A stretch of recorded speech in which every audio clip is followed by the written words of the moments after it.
No final de mais uma semana, ainda temos tempo para abrirmos a Bíblia e verificarmos o que Deus escreveu nela para ser de proveito para cada um de nós. Vamos iniciar o último Bíblia Fala desta semana, mas ainda temos, pelo menos hoje, alguns minutos para encontrarmos algo de extraordinário. Se abrir a sua Bíblia em Atos capítulo 2, iremos ler aqui alguns versículos eu não vou dizer do final da história, mas está de acordo com o dia de Pentecostes. No capítulo 2, lermos o versículo 41 em diante, diz que de sorte que foram batizados os que de bom grado receberam a sua palavra, e naquele dia agregaram-se quase 3.000 almas, e perseveraram na doutrina dos apóstolos e na comunhão, e no partir do pão, nas orações, e em toda a alma havia temor, e muitas maravilhas e sinais se faziam pelos apóstolos. E todos os que criam estavam juntos, e tinham tudo em comum, e vendiam as suas propriedades e fazendas, e repartiam com todos, segundo cada um necessitasse. E perseverando, unânimos, todos os dias, no templo, e partindo o pão em casa, comiam juntos com alegria e singeleza de coração, louvando a Deus e caindo na graça de todo o povo, e todos os dias acrescentava o Senhor à Igreja aqueles que se haviam de salvar. Esta passagem é extraordinária, Pedro, porque de alguma forma nós encontramos aqui a união entre os crentes daquele tempo e sobretudo no início da Igreja cristã. E isto resultou exatamente daquele dia de Pentecostes, como vimos num destes dias desta semana, e este dia teve um efeito extraordinário para a Igreja. No fundo, foram conquistadas logo 3.000 pessoas que constituíram esta Igreja. A minha pergunta é esta: será que a unidade da Igreja tem assim tanto poder? Será que este é o segredo para que a Igreja cresça, e eu diria ainda hoje?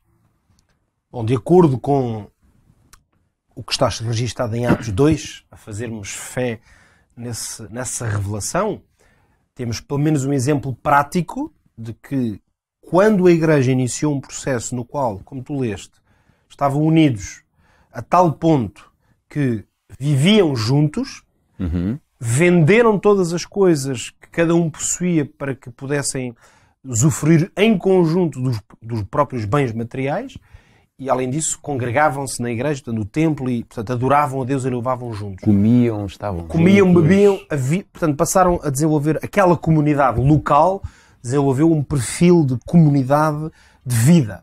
Mas não eram poucos. 3.000 pessoas já é um número bastante considerável. E portanto, no princípio, poderiam ser alguns milhares, e nós percebemos que o resultado não foi apenas o desse dia, mas é que o texto diz que todos os dias novas almas, novas pessoas, portanto, abraçavam este ideal de fé e juntavam-se a ele. Agora, em relação à tua pergunta, se a unidade entre os crentes e essa fraternidade e esses laços firmados em Cristo são o segredo para o crescimento, a única coisa que não está certa nessa frase é dizer que é um segredo. De resto, é exatamente isso. Porquê é que não é um segredo? Porquê é que eu digo isso? Porque Jesus disse isso claramente. Eu recordo aqui em segundos, pelo menos 2 versículos, os 2 ditos por Jesus. Eu vou ler primeiro em João no capítulo 13. Rapidamente, repara, o versículo 35, Jesus diz assim: nisto conhecerão todos que vós sois meus discípulos, se vos amardes uns aos outros. Portanto, Jesus junta na mesma expressão estas duas ideias. Se houver amor, e sabemos que ele está a falar do verdadeiro amor cristão, aquele amor que vem da parte de Deus. Se esse amor existir numa comunidade, todas as pessoas vão perceber que ali estão discípulos. Mas quando vamos ao capítulo 17, onde já lemos esta semana na oração de intercessão de Jesus, ele vai dizer uma coisa muito poderosa no versículo 21, já mais para o final da oração. Ele vai dizer assim: que eles também sejam um em nós, para que o mundo creia que tu me enviaste. Nota bem, Jesus está a orar ao Pai. Na oração ele diz: Pai, que eles sejam um como eu e tu somos um. Só que depois vai explicar, no fundo, na oração, ele vai acabar por nos explicar o que é que vai acontecer nesta terra quando nós vivermos esse tipo de união. Quando ele diz que eles sejam um para que o mundo creia que tu me enviaste. Ou seja, quando a Igreja viver essa espécie de união extraordinária, o que é que vai acontecer? O mundo vai perceber, a fazer fé nas palavras de Jesus, que Jesus Cristo é o Filho de Deus. Porque ele diz, então o mundo vai crer que tu me enviaste. O mundo vai passar a crer em Jesus como sendo aquele que tinha de vir e que veio ao mundo para o salvar. Então, não é um segredo para nós. Os primeiros cristãos perceberam isto claramente, ou se quisermos, mesmo que não tenham percebido de forma racional ou consciente, Mas aplicaram, não? eles aplicaram isso porque o Espírito Santo os inspirou. Porque se há coisa que caracterizava a Igreja nestes primeiros tempos, e particularmente esta comunidade aqui em Jerusalém, aquela que é realmente a comunidade primitiva, porque claro que a Igreja, depois à medida que se foi desenvolvendo, enfim, pela Ásia, o Oriente, é evidente que a Igreja, nem em todos os lugares vamos encontrar a Igreja a seguir este modelo exato. Claro. Em alguns casos até não era, possivelmente não era fisicamente, ou as condições não o permitiam. Mas esta primeira comunidade foi um exemplo quase extremo, no bom sentido da palavra, do que pode ser viver a unidade ou a fraternidade cristã. Então não espanta que quando uma comunidade conseguiu alcançar esse tipo de união, os resultados junto daqueles que não estavam na comunidade foram muito fortes. Porque Jesus tinha exatamente dito isto. Quando houver amor entre vós, este amor que eu tenho por vós e que eu vos estou a comunicar, ou então, quando ele dizia, quando vocês forem tão unidos como eu e o Pai somos, que até fica difícil de perceber a diferença entre um e o outro, então nesse momento vocês terão grande poder. Aqui vemos que ninguém queria ser mais importante que o outro. Ninguém queria ser mais importante. Ninguém queria estar em evidência. Ora, isto faz-me lembrar uma história da Bíblia que, assim, à primeira vista, e à segunda e à terceira, está em total antagonia, possivelmente, com o que aconteceu aqui, em resultado do Pentecostes. No entanto, já há uns anos esta parte que eu estou convencido que há uma ligação, ou pelo menos há uma lição muito importante que se tira quando nós comparamos duas histórias, porque elas têm muitos elementos comuns, mas estão em oposição, esses elementos. Não é por serem elementos semelhantes. Eu estou a comparar o quê? A história do Pentecostes, quando o Espírito Santo é derramado na Igreja, e aquelas pessoas todas, já que falámos esta semana, que falavam várias línguas, porque eram de nacionalidades diferentes, ao Espírito ser derramado, eles começaram a ficar unidos de uma tal maneira que era como se houvesse uma língua só. Então, como se entendiam todos, então iniciaram, por assim dizer, um movimento de unidade tal que veio resultar nisto que acabámos de ler aqui, esta multiplicação da Igreja. Mas há uma história registada no Gênesis, no princípio da Bíblia, no capítulo 11, conhecida como a história da Torre de Babel. E há realmente uma familiaridade muito interessante entre estas duas histórias. Deixa-me ler aqui alguns versículos. Logo, a partir do primeiro versículo do capítulo 11, a história diz assim, que na Terra havia uma só língua e uma só maneira de falar. Então nós vemos que já há uma semelhança com o tema que nós encontramos em Atos no capítulo 2, porque a questão de haver uma só língua, das pessoas todas conseguirem comunicar-se, é digamos, o eixo central, claro, no qual as duas histórias, digamos, vivem. Uma, Gênesis 11, o início é as pessoas todas conseguiam comunicar com uma só língua.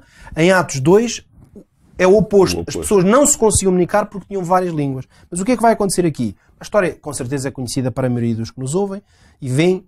Diz que eles partiram para o Oriente, acharam uma planície em Sinear e habitaram. E então as pessoas, estes homens que falavam a mesma língua, começaram a dizer: vamos, façamos tijolos, queimemo-los. Os tijolos então serviram-lhes de pedra e o betume de cal. E disseram: vinde, edifiquemos para nós uma cidade e uma torre cujo cume toque no céu. E façamos um nome para que não sejamos espalhados sobre a face de toda a terra. Mas desceu o Senhor. Então agora entramos na outra parte comum da história. Deus tem que descer do céu e tem que ter uma intervenção direta, tal como aconteceu no Pentecostes. Mas aqui na torre, o que é que aconteceu? Qual é a intervenção do Senhor? Deus disse, versículo 5, desceu o Senhor para ver a cidade e a torre que os filhos dos homens edificavam, e disse o Senhor: o povo é um, todos têm uma só língua, e isto é o que começam a fazer. Agora não haverá restrição para tudo o que eles intentarem fazer. E então disse Deus: vinde, desçamos, uma curiosidade no plural. Isso. Deus disse: desçamos, podemos encontrar aqui essa pluralidade em Deus, e disse: confundamos ali a língua dos homens, para que não se entendam uns a língua dos outros. Em Babel, ou na Torre de Babel, Deus viu que os homens falavam uma só língua.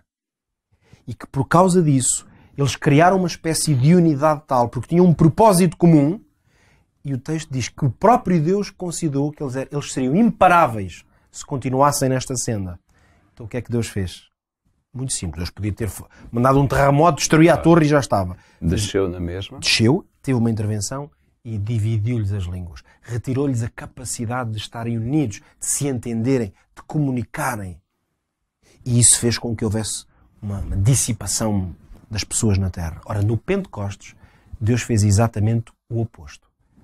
Através do Espírito Santo, encontrou um grupo de homens que falavam muitas línguas, mas deu-lhes a capacidade de se unirem numa só língua. Concluindo, se nós fizermos isto, se orarmos para que o Espírito Santo, a nós, como crentes, como irmãos, como famílias, nos unir, o resultado será o mesmo. Seremos imparáveis. Terminamos desta forma mais um Bíblia Fala. Rematamos assim esta semana de atividade. Estamos a partir para o fim de semana e, portanto, fica aqui este conselho que o Pedro deixou entre nós e que poderá ser muito útil tanto para hoje como daqui para a frente. Já sabe que o Bíblia Fala é um programa diário que passa aqui na Rádio RCS, passa também no Facebook enquanto vídeo e no Hope Channel, no Hope TV, que é o nosso canal de TV. Já sabe que durante os próximos 2 dias nós não estaremos por cá, vamos fazer uma pausa, mas queremos muito que você continue a estudar a Bíblia, reveja todas estas lições da Bíblia, tudo aquilo que a Bíblia nos fala e aprenda mais com o nosso Deus. Fica então o encontro marcado para a próxima segunda-feira. Até lá, tenha um ótimo fim de semana e não se esqueça, Deus quer conquistar o seu coração.